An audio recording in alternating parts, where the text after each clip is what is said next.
Hello. I am Michelle Carter, and I am the owner of MCB Nurse Consultant, where we help directors and nurses in long-term care to overcome the exhaustion and frustration of having to do it all. We teach them how they can use personality science to improve their leadership skills, retain staff, recruit staff, and make a more positive environment for themselves and their teams. We help them be able to have great clinical, professional, and personal outcomes. Before we get started today, if you could please like, share, and subscribe to our YouTube channel, MCB Nurse Consultant, where you'll be able to catch the replay of this video and also catch my weekly video for Real Talk for DONs, a chance where directors and nurses, we can talk real talk about what goes on in our role as a director of nursing. Today, I would love to talk to you about making your team matter. As a director of nursing, it is so important that we make our team matters. As you know, I am a personality coach for Codebreaker Technologies, and our mantra and our mission is make people matter. But I want directors and nurses to make their team matter. And I want directors and nurses know that they matter also. But when I talk about our team, and we've been talking about our nursing team, I want to talk about the department heads and the other teams that the director of nursing has to work with. As a director of nursing, you have to be able to collaborate with your therapy department, your social service department, also being able to deal with your activities and your dining services department, and ultimately maintenance department and your administrator. So there's lots of people that we have to interact with each and every day, and that's besides our actual nursing team. Today, we're going to talk about our other team. And in that other team, are we truly the team captains or we're the team players? Sometimes we have to be the players, and we have to be able to understand and collaborate with other department heads. The first key to being able to do that is understanding their personality. It's just as important to have relationships with your colleagues as it is to have relationships with your team that you oversee. And everybody, no matter what department you're in, what role you're in life, we all have a personality that's stronger than others. Again, we talked about the bank methodology and how you can use the bank methodology to be able to interact and communicate and engage with others better. We all have four personalities. And which personality is the strongest? We're made up of 4 different personalities. Being able to understand your colleagues' personalities is going to help you have better relationships with them and have better outcomes. Now, as a director of nursing, it's very, very essential that you work closely with your therapy department. Your therapy department are the ones that's in there doing exercises, doing therapy, whether it's physical therapy, occupational therapy, or speech therapy with your skilled residents. The residents are coming in for short term, they may be long term, or they're just coming in for rehab. The reason it's so important to have that good relationship is when a resident is not satisfied with their care, therapy happens to be the first person they tell. I don't know why it works like that, but it happens to work like that.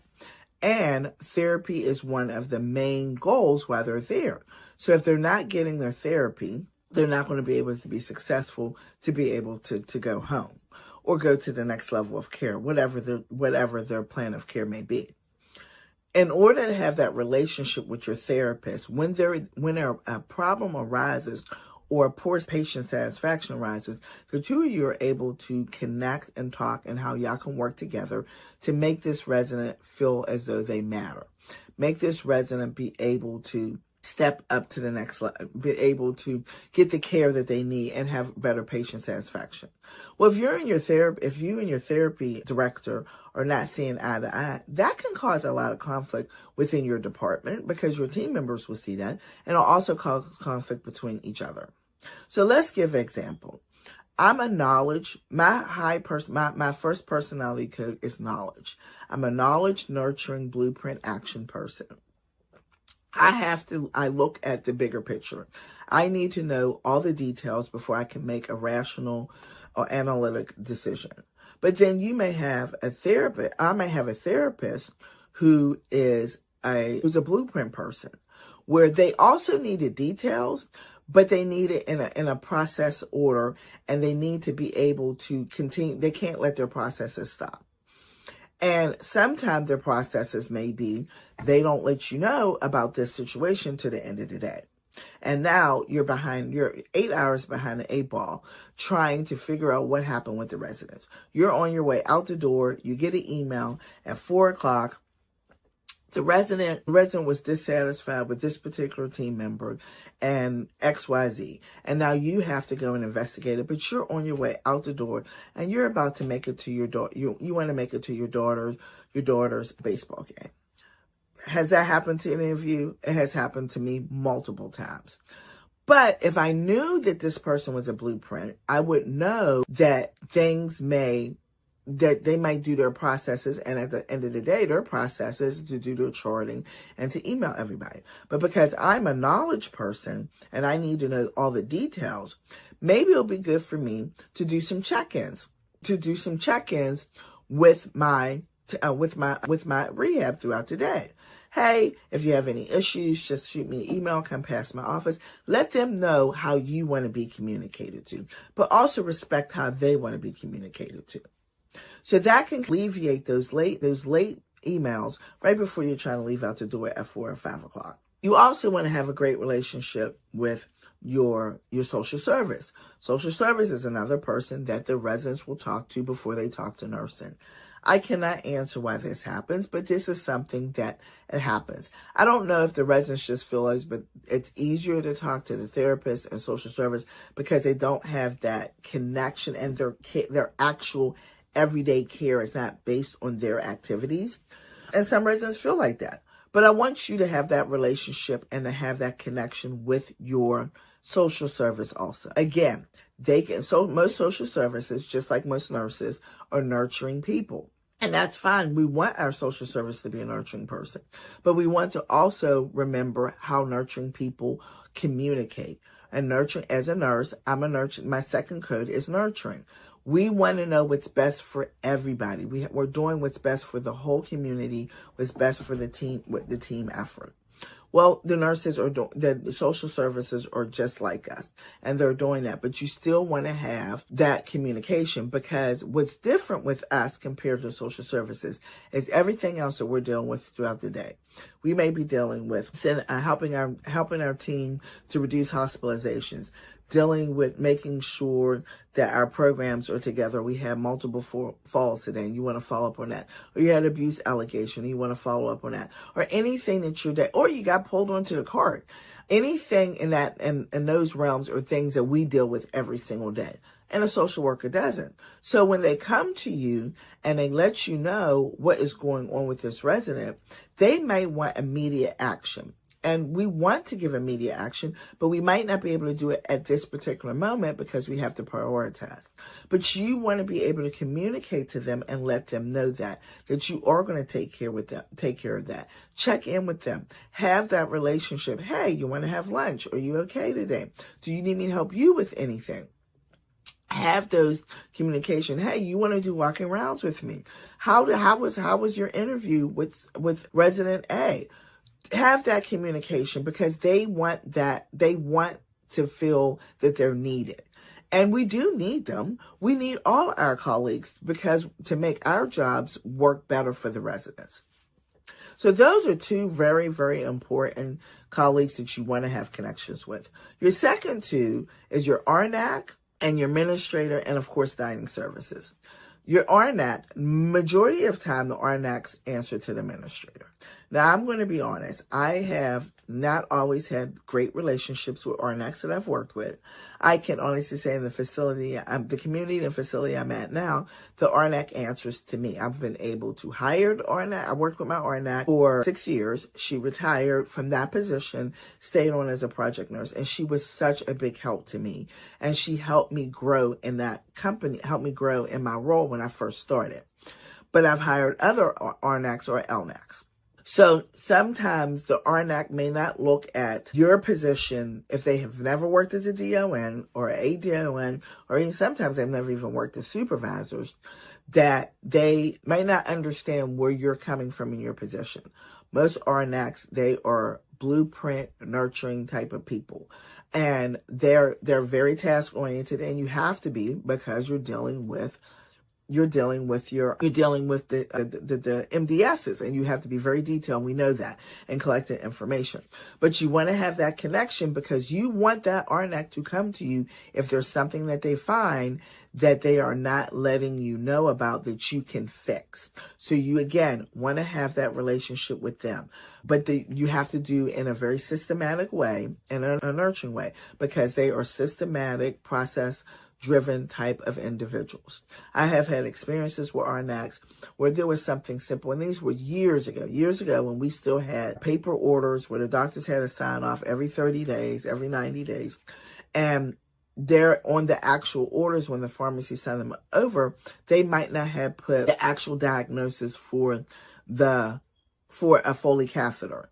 Well, the RNAC at that particular time did not correctly claim it in the MDS. Instead of just coming to me, or me understanding their personality and going to them and checking in with them, and let me know, hey, your nurses aren't putting this on the monthly orders.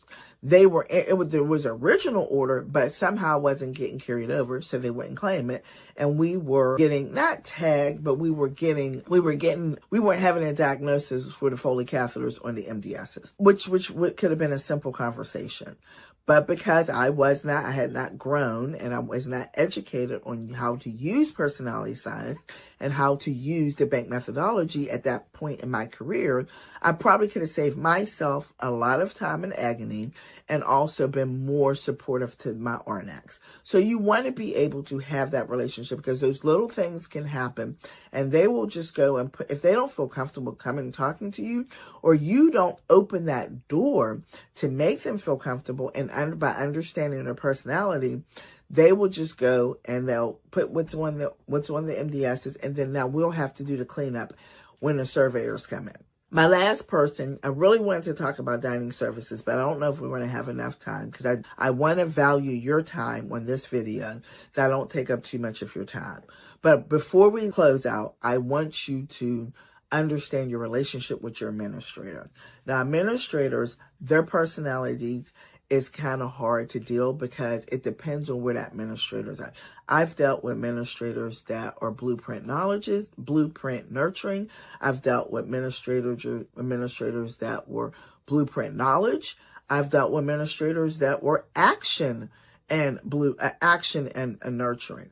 But whatever their personality is, I advise you to decode their personality. And if you want to learn more about that, click the link below so we can sit down and have a conversation, and I can show you how you can decode your administrator, because your relationship is so vital and so important.